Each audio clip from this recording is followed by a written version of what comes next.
Perfecto. Pues vamos a iniciar entonces, para que no nos tardemos mucho. Ujú,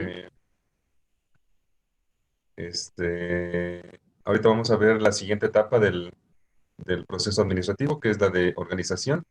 Esta etapa la dividimos en dos sesiones, en esta semana y la semana que entra, este, porque implica un poquito más de actividades, ¿no? Entonces, pues vamos a comenzar. Déjame poner en pantalla la información para que la vayamos siguiendo. sin problema.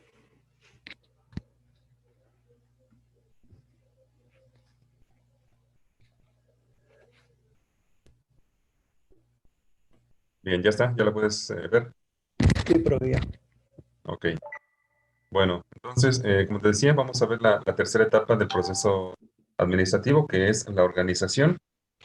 Y bueno, esta etapa tiene que ver que más bien se puede analizar y se debe analizar desde dos puntos de vista, ¿vale?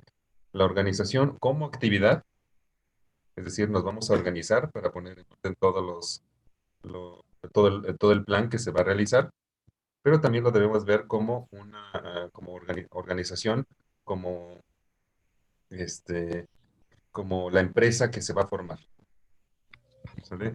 Entonces, por una parte, vamos a ver las acciones que son necesarias para organizar, pero también por otra parte, vamos a ver qué tipo de empresa o qué tipo de organización se va a formar, ¿sale? Entonces, primero vamos a ver la parte de los conceptos y la parte de la empresa en sí. Y la siguiente semana vamos a ver ya la parte de cómo organizar ahora sí que cómo organizar esa organización, ¿sale? Vamos entonces primero con el concepto.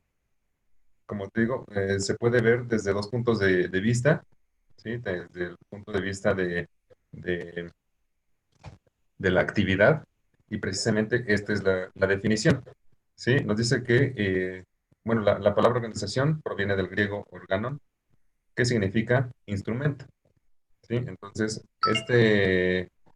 esta etapa precisamente va a ser el instrumento que nos va a permitir organizar, nos va a permitir darle ya más forma a lo que va a ser la empresa y todas las actividades que se deben realizar.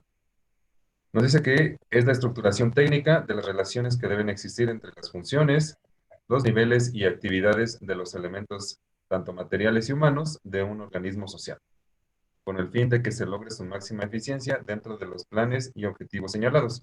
Entonces, eh, ya que tenemos armado nuestro plan, ya que sabemos exactamente qué es lo que se va a poner en práctica, entonces ahora sí, organizamos todo, ¿sale? Tanto los recursos materiales como humanos, para que se puedan, valga la redundancia, ¿no?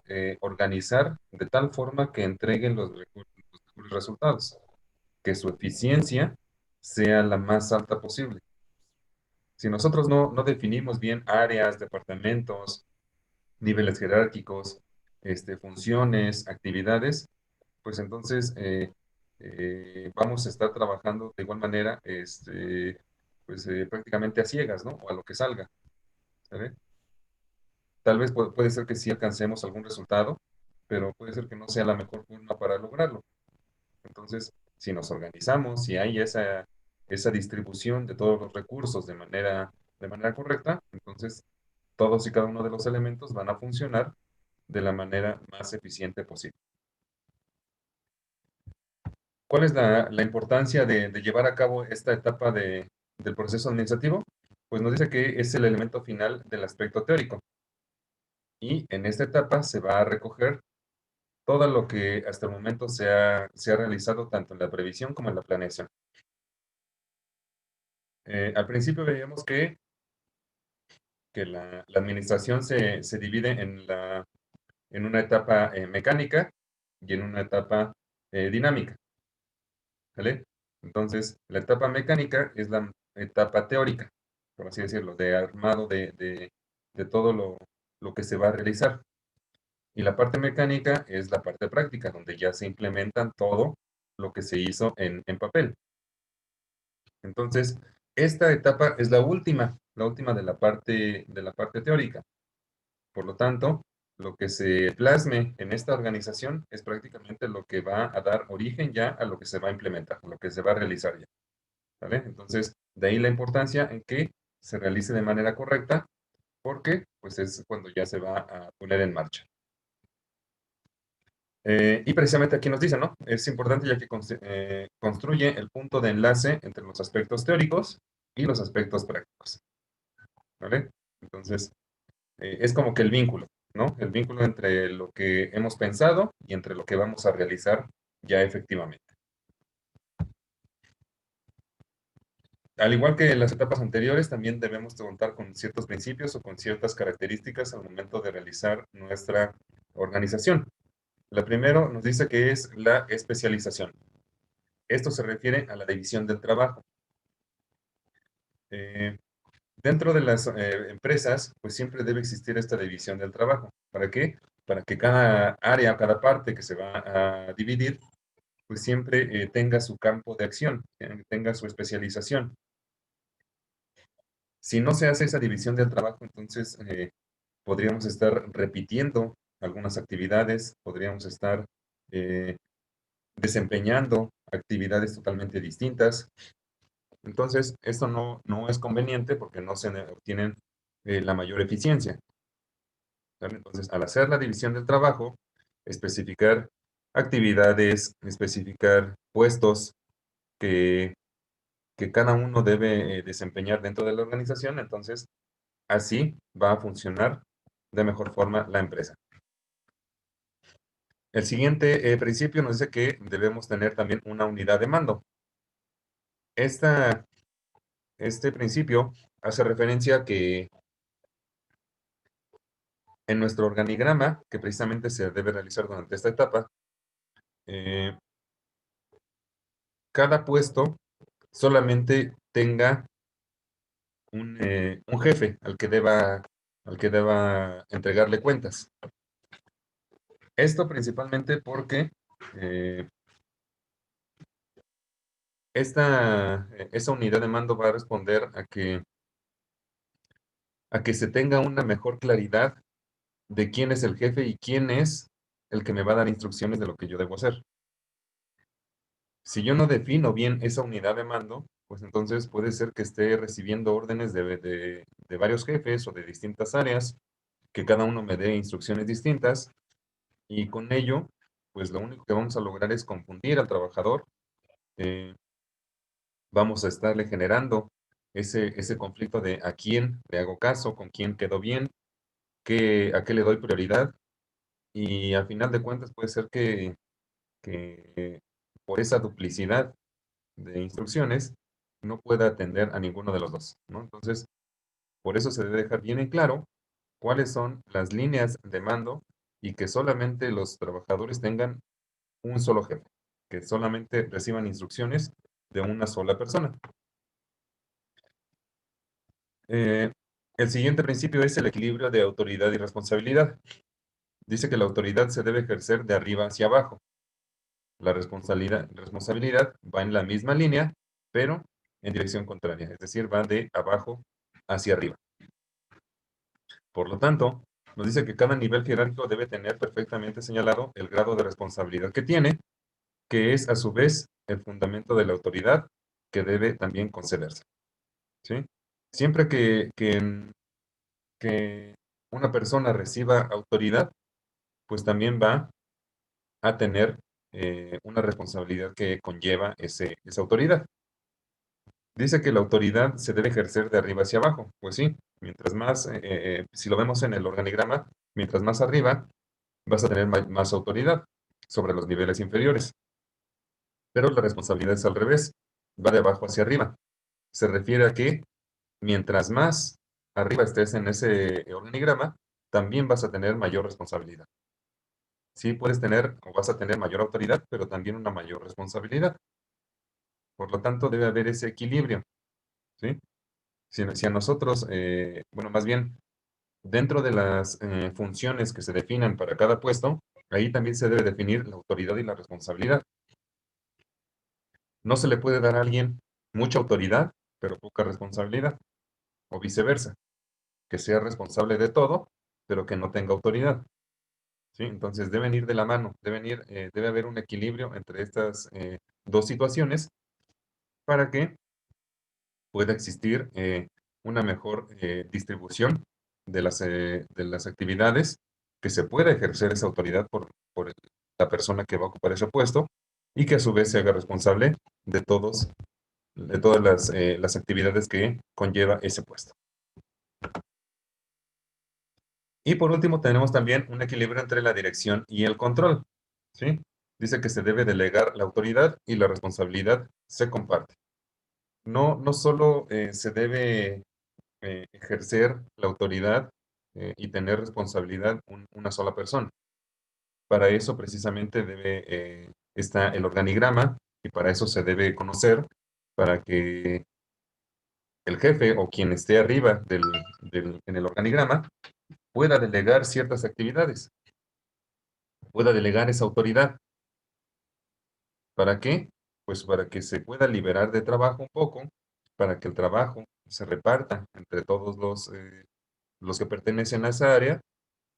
A final de cuentas, la responsabilidad se comparte un poco, sí, pero también debemos encontrar a la persona correcta que se va a encargar de esto, ¿sí? Y aquí es donde podrían entrar un poco la parte de liderazgo, la parte de el dirigir, la parte de cómo tener el control sobre los demás, ¿vale? Entonces, siempre que realicemos una etapa o una actividad de organización, debemos considerar estos elementos, ¿no? La unidad de mando, la especialización, tenemos también el equilibrio entre dirección y control y el equilibrio también entre responsabilidad y autoridad. ¿Vale? ¿Hasta ahí vamos bien? Sí, profe, vamos bien. Ok. Entonces vamos a ver ahora las siguientes, hasta el momento lo que mencionamos es la organización como actividad, ¿vale? Como la actividad de repartir las cosas y de organizar cada cosa en su lugar. Ahora vamos a ver a la palabra organización, pero como un conjunto, ¿sale? Como la empresa que se va a formar. Y nos dice que la definición, de acuerdo a esa perspectiva, una organización es un conjunto de personas, empleos, sistemas, funciones, oficinas, instalaciones y dependencias que constituyen un cuerpo o institución social que se rige por usos, normas, políticas y costumbres propios y que tienen un objetivo en específico. ¿Vale? Entonces, ¿qué es una organización? Bueno, una organización es el conjunto de personas que cuentan con ciertos recursos y que van a definir ciertas actividades para que alcancen un objetivo en común. ¿Sale?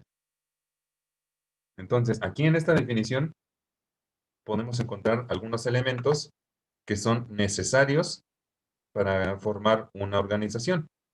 Y aquí tenemos el primero. Siempre debe estar formado por personas.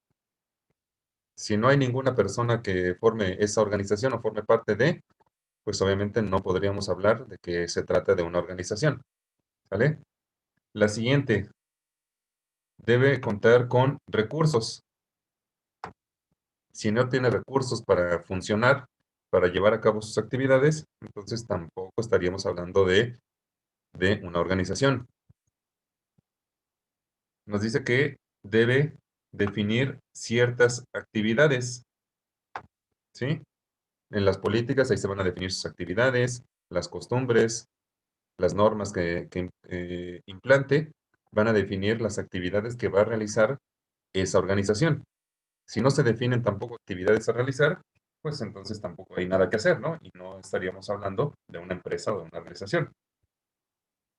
Y por último, siempre deben tener un objetivo para el cual estén laborando, para el cual estén llevando a cabo precisamente todas esas actividades. Entonces, si no hay objetivo, pues de igual manera, ¿no? No estamos hablando de una organización como tal, sino de nada más el grupo de personas. Bien, ahora vamos a ver cuáles son los tipos de organizaciones que podemos encontrar. Principalmente podemos clasificarlas de acuerdo a estos parámetros, ¿no? El primero nos dice que es por su finalidad. Es decir, podemos tener una organización lucrativa y una no lucrativa. ¿Cuál es la diferencia? Bueno, las lucrativas, que su objetivo es obtener una ganancia económica. Y las no lucrativas, pues su objetivo eh, es todo lo contrario. No les interesa tener un- un beneficio económico, sino más bien sus objetivos son el de apoyo, el de asistencia a, a la sociedad, ¿sí? No quiere decir que no necesiten recursos económicos, ¿sale? Las no lucrativas. Sí necesitan, por supuesto, toda organización necesita de recursos económicos para funcionar, ¿sale? Pero no los va a obtener a cambio de la prestación del servicio, sino que los va a obtener a través de aportaciones, donaciones, fideicomisos, que le permitan únicamente ese dinero pueda estar destinado a que financie sus operaciones, ¿no? La siguiente clasificación es por su actividad. Y aquí podemos tener empresas o organizaciones industriales, comerciales, agrícolas y de servicios. Las industriales son aquellas eh, que tienen un proceso de fabricación, que transforman su materia prima, le aplican un proceso y obtienen un producto terminado. Las comerciales son aquellas que únicamente compran y revenden el producto, que no le aplican ningún proceso a la materia prima o al producto que están comprando, no lo transforman, solamente lo compran y lo revenden, ¿sale? Con el fin de simplemente establecer un vínculo más cercano entre el producto y el consumidor final. Las siguientes son las agrícolas. Las organizaciones agrícolas son aquellas que trabajan directamente con los recursos naturales, ya sea con los recursos naturales del mar o de la tierra o de la minería o el viento, ¿sale? Pero que utilicen un recurso natural.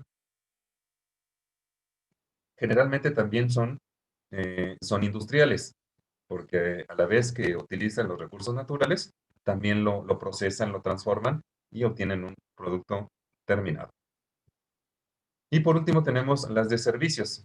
Las de servicios pues, son aquellas que comercializan un producto intangible, ¿no? Algo que no se puede tocar, no es palpable, pero se obtiene un servicio a cambio, ¿no? La siguiente clasificación es el origen de su capital, es decir, de dónde obtienen los recursos para su formación o para su operación. Y aquí tenemos privadas y públicas.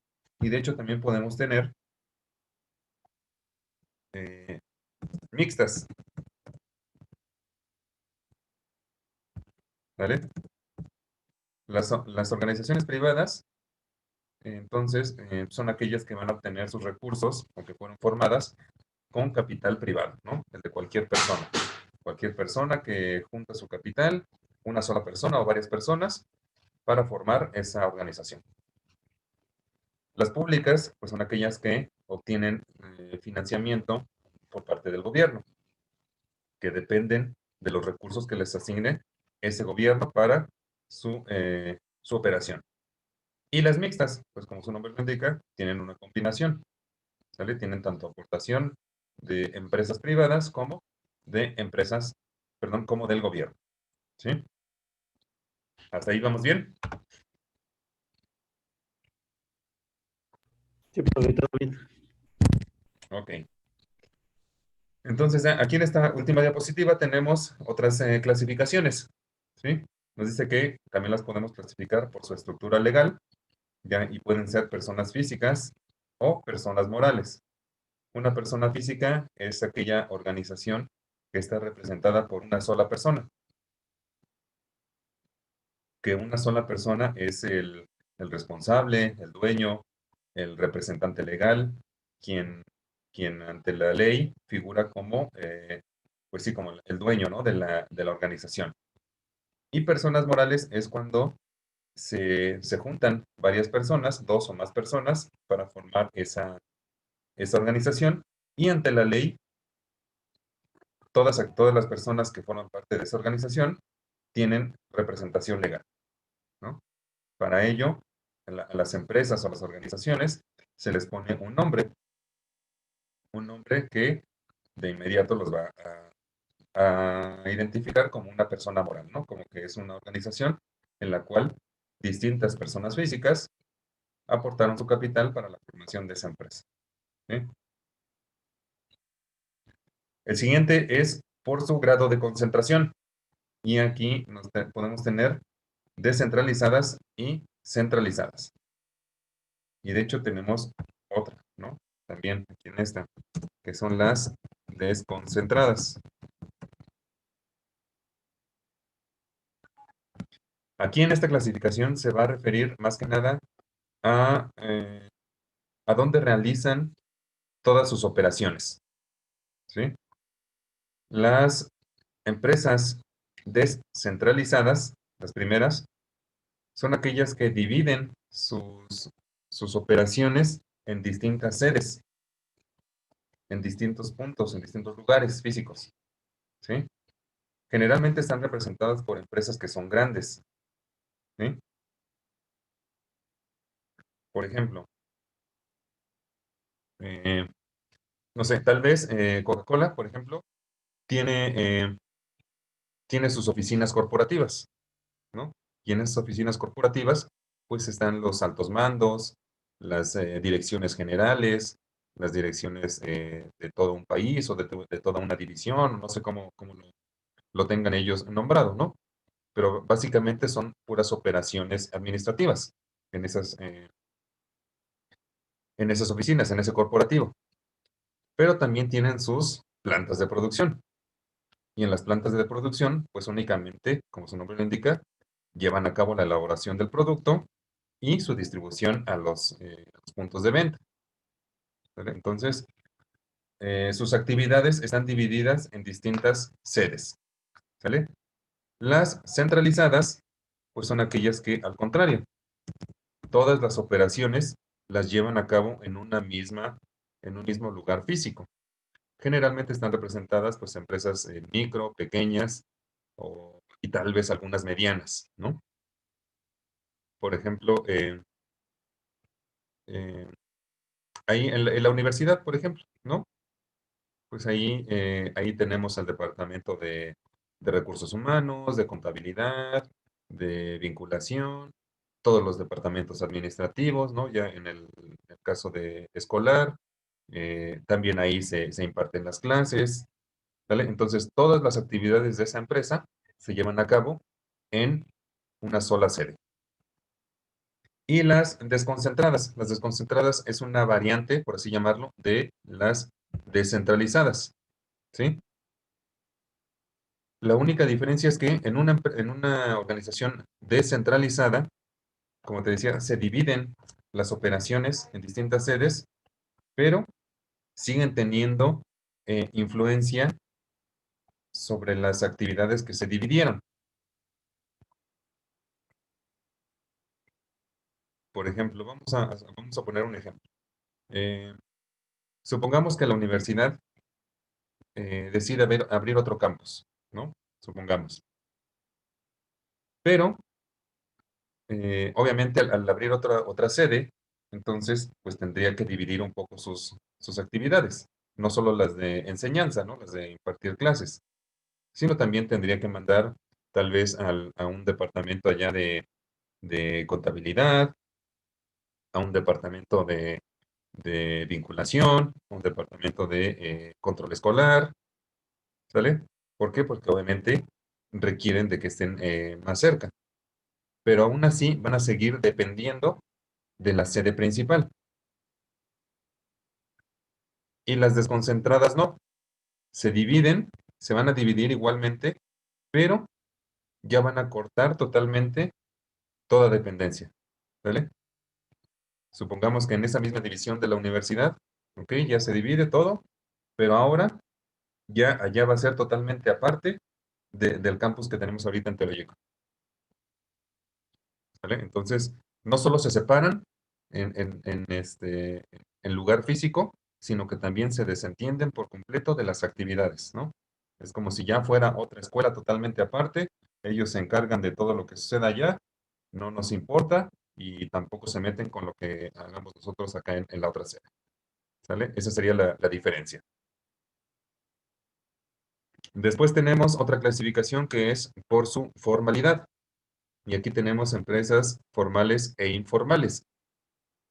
Una empresa formal es aquella que va a cumplir con todos y cada uno de los requisitos, impuestos, pagos, vistos buenos y todo lo que marque la ley.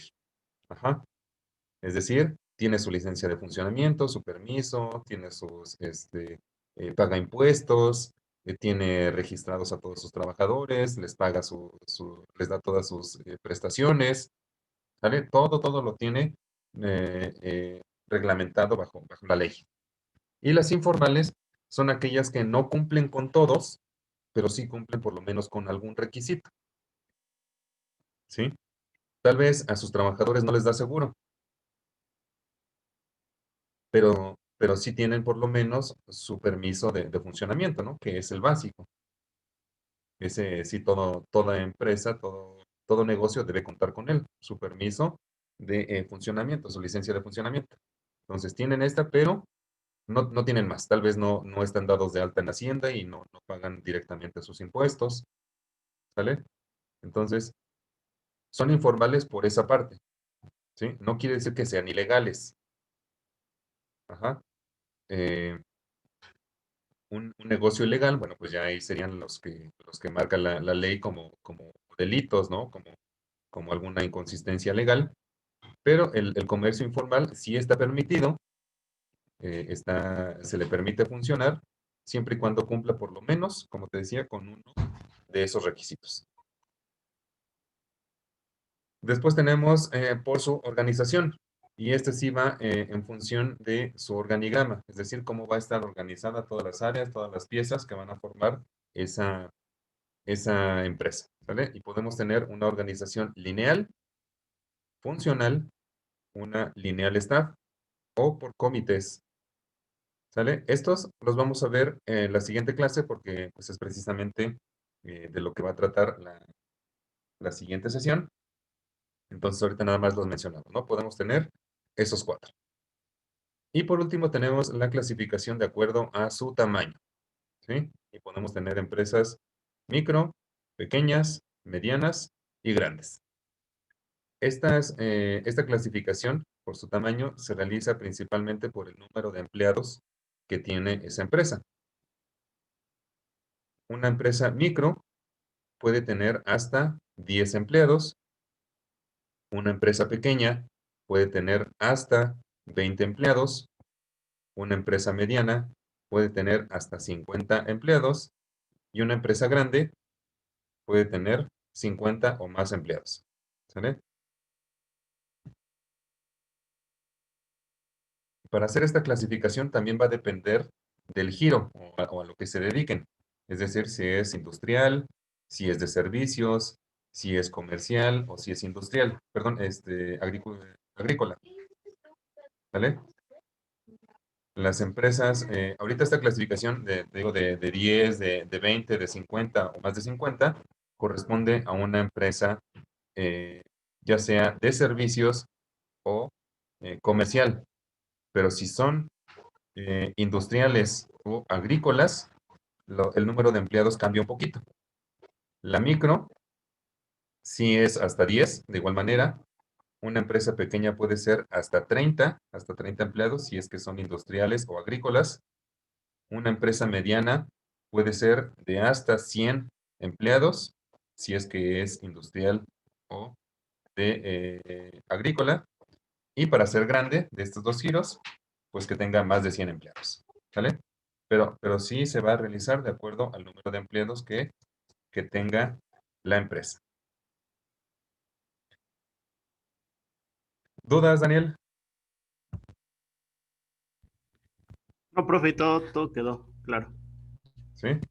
Obviamente estos temas pues ya van a incluirse hasta el segundo parcial en el Ujú. proyecto, ya van para la entrega final. Entonces, eh, aquí por lo menos de esta presentación, pues lo que tienes que hacer nada más es hacer la clasificación, ¿sale?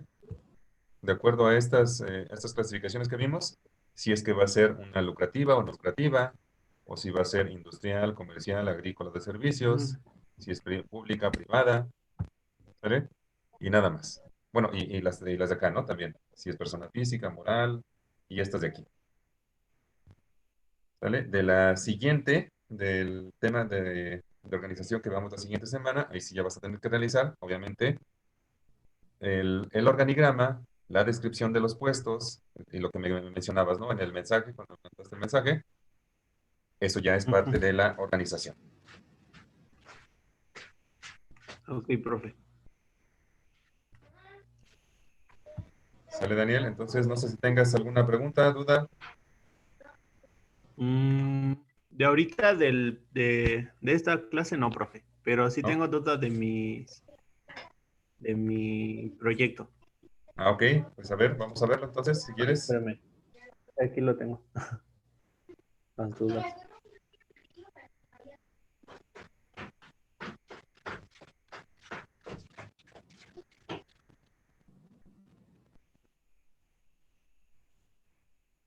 Mm,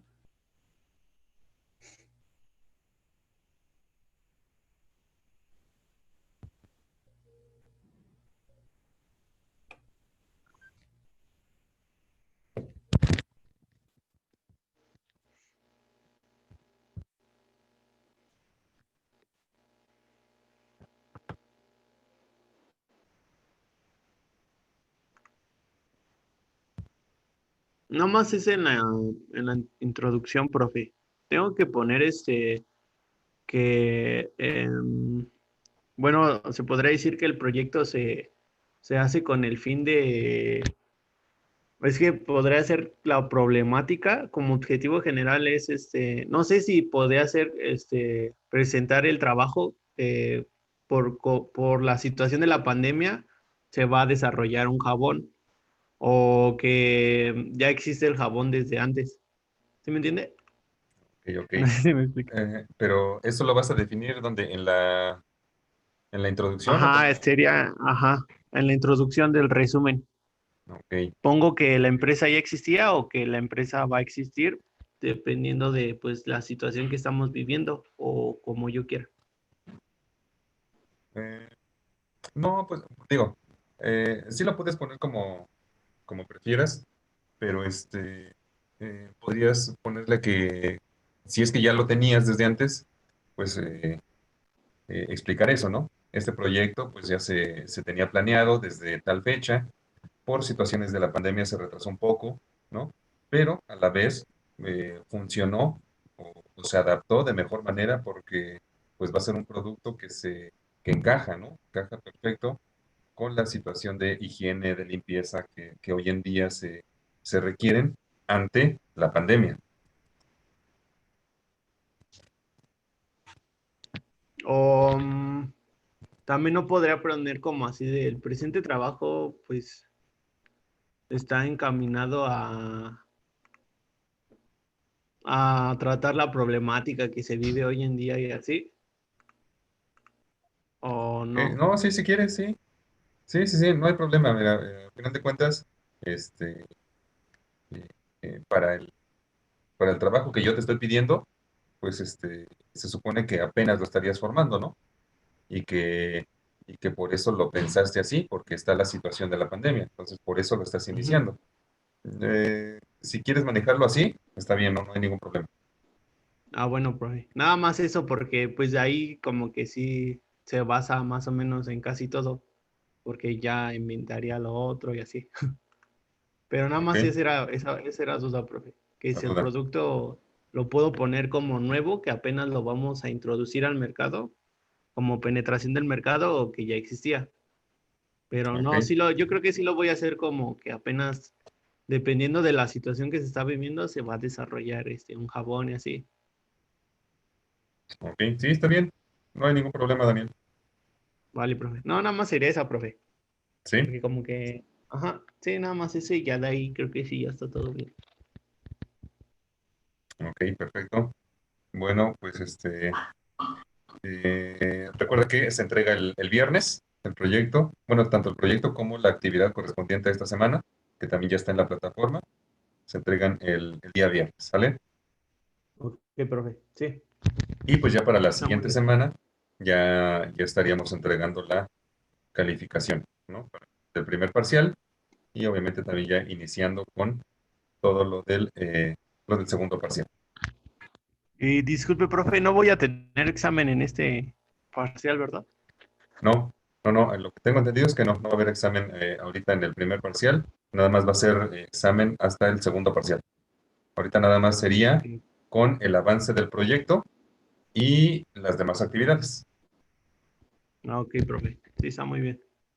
Entonces sí, ya sería todo, profe. Nada más esa era mi duda. Ah, y también de ahí del FODA, sí lo tengo que poner, ¿no? Pero el FODA sería las debilidades que va a causar la pandemia si no se vende el jabón o así. ¿Sí lo podría poner así, profe, o no? Sí, sí, sí, sí. Sí, porque al Vale, final vale. estamos hablando de que es una empresa que todavía no surge, no sale, ¿no? Entonces Como todavía que puede ser surge considerada de como la tal. necesidad. Sí, surge de la Ajá, necesidad de la pandemia de esa. la pandemia. Está bien, Ujú. profe. Ok, Sí, nada sí, más Daniel, era eso. Pues vale, profe. perfecto. Bueno, pues entonces sería todo de mi parte, Daniel. Este, Vale, profe. Muchas gracias. nos vemos la siguiente semana, ¿sale? Ok, profe. Vale, muchas Nos gracias. vemos. Cuídate. Hasta luego. Cuídese igual. Hasta luego.